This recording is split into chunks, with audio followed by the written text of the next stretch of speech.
untuk si pencuri juga hanya mengambil satu barang saja, yakni berangkas. Pencuri tersebut adalah seseorang yang mengenal sosok Guhara. Kesamaan yang menurut netizen sangat mencolok adalah nama, jeans, dan juga new jeans. Kami senang tahun 90-an telah kembali dan menjangkau generasi baru. Hi everyone, I'm Sulkim. Welcome back to my YouTube channel. Guys yang lagi nonton, gimana kabarnya hari ini? Apakah dalam kondisi yang baik-baik saja? Or maybe lagi dalam kondisi nggak baik-baik aja nih? Entah karena lagi sakit, lagi galau, atau lagi banyak banget masalahnya.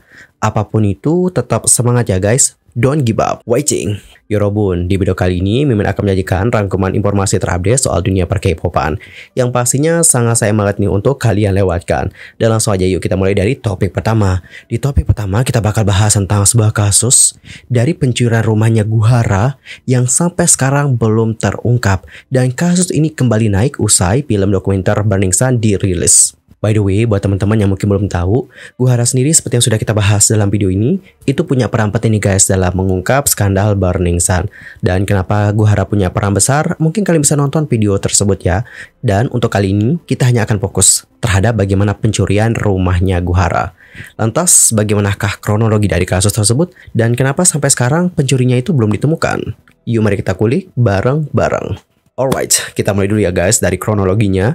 Nah, diketahui bahwa kediamannya Guhara itu dibobol oleh pencuri yang nggak dikenal atau nggak diketahui identitasnya sampai sekarang pada tanggal 14 Januari tahun 2020. Ya, kurang lebih sekitar 2 bulan guys setelah kepergian dari Guhara. Dan pada bulan Oktober tahun 2020, salah satu media Korea yakni Dispatch mengulik lagi tentang kasus tersebut dan juga merilis bagaimana rekaman CCTV yang menunjukkan bagaimana pelakunya memanjat dinding rumahnya Guhara. Meskipun gak terlihat jelas apakah hanya ada satu ataupun dua pria yang terlibat, pencuri tersebut memasuki rumah Guhara, kemudian mencuri berangkas dan melarikan diri. Analis lantas meyakini bahwa pencuri tersebut bukanlah seorang profesional dikarenakan perilakunya yang terlihat canggung. Dan dikarenakan dugaan itu pula, analis menyimpulkan bahwa pencuri tersebut adalah seseorang yang mengenal sosok Guhara. Teman Guhara dengan inisial K yang juga tinggal dengan mendiang turut berkomentari soal pencurian tersebut dengan mengatakan bahwa mereka juga baru mengetahui tentang insiden tersebut pada bulan April tahun 2020. Dikatakan bahwa pencuri yang memanjat tembok itu menutupi lensa CCTV-nya dengan menggunakan daun. Ya, tujuannya supaya aktivitas mereka tidak terlihat dan supaya identitas mereka juga ya bisa disamarkan lah gitu. Lebih lanjut, si teman yang berinisial K ini mengatakan seperti ini guys. Saya mengetahui berangkasnya hilang pada bulan April. Saya memeriksa CCTV dengan kakaknya. Ada adegan di mana pencuri berupaya menutupi lensa dengan dedaunan. Sepertinya mereka berusaha deh untuk menyembunyikan identitas mereka. Dan Yorobun, pada pukul 12.30, video CCTV lain itu juga menunjukkan orang menyeberangi halaman depan Guhara menuju pintu depan rumah. Pelaku juga mencoba memasukkan kode sandi pintu, tetapi gagal membukanya. Orang tersebut lantas mendekatkan wajahnya ke jendela dan juga mengintip ke dalam rumah. Setelah memastikan bahwa gak ada orang nih di rumah ini, si pelaku tersebut kembali lagi mencoba untuk memasuki rumahnya Guhara. Teman dari mendiang yang berinisial K ini lantas mengatakan kembali guys, saya mengubah kata sandi setelah kepergian dari Guhara. Hanya Guhoin dan saya yang tahu kata sandinya. Saya kira pencurinya menekan kata sandi yang lama deh, yaitu 2 /2. Dan guys, sekedar untuk tambah informasi, ada 4 kamera CCTV di rumahnya Guhara secara keseluruhan. Namun nih teman-teman, dari 4 ini hanya ada 2 CCTV yang berhasil merekam bagaimana aktivitas dari pencuri tersebut.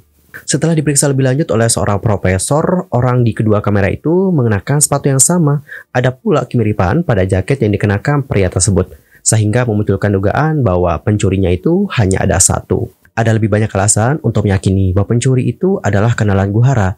Pasalnya, untuk Guhara biasa menyimpan dokumen penting miliknya di berangkas tersebut. Bahkan ya guys, semasa hidupnya dulu, mendiang juga menyimpan ponsel lamanya di dalam berangkas tersebut.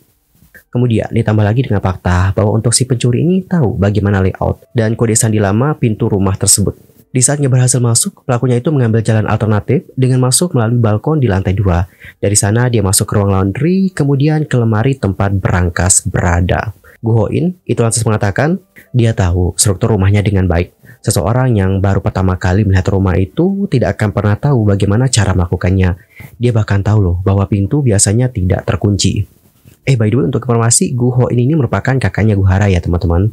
Balik lagi ya ke kasusnya. Selain itu, untuk pelaku ini juga diduga mengetahui dengan baik layout rumahnya Guhara guys, termasuk lokasi pasti berangkas miliknya mendiang.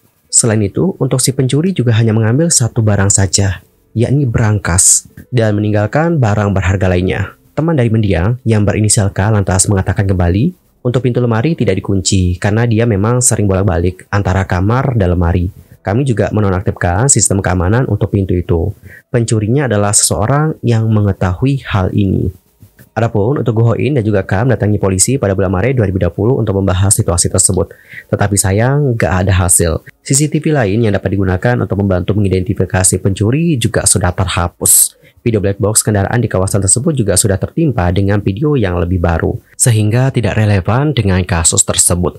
Dan pada tanggal 28 April 2020, kantor polisi Gangnam-Seoul juga mengungkapkan bahwa mereka telah memutuskan untuk menutup sementara kasus ini sampai undang-undang pembatasan berakhir, karena nggak ada cukup petunjuk untuk menyelesaikan kasus tersebut.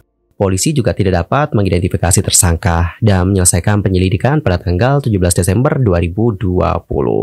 Sumber kepolisian lantas mengatakan, kami melakukan penyelidikan dari berbagai sudut, mengambil pernyataan dari individu terkait, memeriksa lokasi kejadian, dan memeriksa rekaman CCTV, dan masih banyak lagi. Namun, kami tidak dapat mengidentifikasi tersangka dan menganggap kasus ini tidak terselesaikan. Dan mengenai rekaman CCTV, pihak polisi mengatakan, kami tidak dapat mengidentifikasi pelakunya hanya berdasarkan rekaman yang diserahkan oleh pihak korban, karena kami juga menerima laporan 2 bulan setelah pencurian terjadi. Data di sekitar kamera CCTV sudah terhapus atau kadaluarsa. Dan Yorobun mengenai kemungkinan adanya penyelidikan ulang nih, sumber itu mengatakan, itu hanya mungkin jika ada bukti tambahan. Sejauh ini belum ada bukti yang berguna. Oke teman-teman, jadi seperti itulah bagaimana pembahasan soal bagaimana kasus pencurian berangkas miliknya Guhara yang sampai saat ini belum terungkap siapa pelakunya. Dan bagaimanakah pendapat kalian akan hal yang satu ini? Antar komennya guys di kolom komentar. And Yorobun, sekarang kita akan move ke informasi yang berikutnya. Kita akan membahas tentang bagaimana Jeans yang sudah menanggapi dugaan plagiat yang dilakukan oleh New Jeans. Bagaimana ya tanggapan dari mereka? Yuk mari kita kulik bareng-bareng. Sebelumnya, Min Hee-jin dikritik nih guys, dikarenakan diduga mengcopy girl group asal Meksiko yaitu Jeans. Jeans sendiri debut pada tahun 1995 dan aktif hingga tahun 2008. Kemudian direformasi pada tahun 2015 dan saat ini tampil dengan nama CNS. Di berbagai forum komunitas online, netizen itu seperti membagikan bukti bahwa Min Hee-jin itu kayaknya mengcopy deh girl group yang satu ini. Kesamaan yang menurut netizen sangat mencolok adalah nama, Jeans dan juga New Jeans. Selain itu, ada juga netizen yang mengatakan bahwa logonya itu terlihat tampak mirip. New Jeans sendiri dikenal sering mengganti logo mereka setiap akan melakukan comeback. Dan netizen juga mengatakan bahwa ini dilakukan oleh Jeans ketika mereka aktif melakukan promosi. Selain itu, ada juga kesamaan dalam konsep album New Jeans yang dibandingkan dengan tampilan Y2K dari CD-nya Jeans. Netizen juga membagikan momen-momen di mana Jeans dan juga New Jeans itu tampak memiliki koreografi yang mirip. Dan pada akhirnya ramai deh teman-teman yang membahas tentang hal yang satu ini dan mengatakan bahwa oh, kok ini bisa mirip ya? Apakah New Jeans sudah mengcopy grup yang satu ini? Kemudian pada tanggal 21 Mei, setelah tuduhan tersebut terungkap, ada seorang penggemar dari New Jeans melalui video TikTok menandai grup Jeans dan menjelaskan tentang situasi New Jeans dengan mengatakan, tolong katakan sesuatu tentang hal ini. New Jeans diserang dikarenakan dugaan plagiarisme dan mereka hanyalah perempuan yang semuanya berusia di bawah 18 tahun. Dan kalian mau tahu nggak gimana respon dari Jeans? Responnya kayak gini guys. Kami senang tahun 90-an telah kembali dan menjangkau generasi baru. Seperti itu guys respon mereka. Dan Yorobun melihat bagaimana respon dari Jeans, berikut adalah bagaimana reaksi dari netizen Korea. Yuk mari kita lihat ya seperti apa komentar-komentar mereka. Yang pertama ada yang komen kayak gini, responnya sangat pemanis. Ini memalukan, gak ada cara lain untuk menggambarkannya. New Jeans dipengaruhi oleh seluruh estetika dari era Y2K dan tahun 90-an. Bagaimana itu bisa dianggap sebagai plagiarisme? Sementara untuk grup yang debut di tahun 90-an tidak menjadikan debut musiknya sebagai konsep Y2K dan juga old school, dikarenakan mereka debut di tahun Y2K sedang berlangsung. Klaim pembenci New Jeans terlalu omong kosong. Pembenci meneriakan New Jeans plagiat dan grup Jeans menjawab bahwa mereka justru menyukai kenyataan bahwa style dan era 90-an kembali lagi. Sekarang apa yang akan kalian lakukan? Pada kenyataannya, New Jeans itu hanya membawa style Y2K dan 90-an yang dibentuk menjadi satu kesatuan konsep di era modern saat ini. Jelas saja, orang-orang yang lahir di tahun 90-an tidak merasa ditiru atau menciptakan konsep Y2K dan 90-an, dikarenakan itu hanyalah era normal di mana mereka hidup. Oke teman-teman, jadi seperti itulah bagaimana komentar-komentar dari netizen Korea. And how about your opinion for this one? Ntar komen ya di kolom komentar. Anyway, informasi dari New Jeans tadi menutup perjumpaan kita untuk hari ini. Dan kita akan jumpa lagi di next video dengan informasi terbarunya. I'm Sulky Mame dan aku juga mohon maaf ya guys jika ada kesalahan. Baik itu dalam ucapan, sikap, tindakan, dan mungkin ada hal yang harus dikoreksi. Nanti langsung saja koreksi di kolom komentar. Sampai jumpa ya semuanya dan selamat beraktivitas. Goodbye everyone. Bye-bye.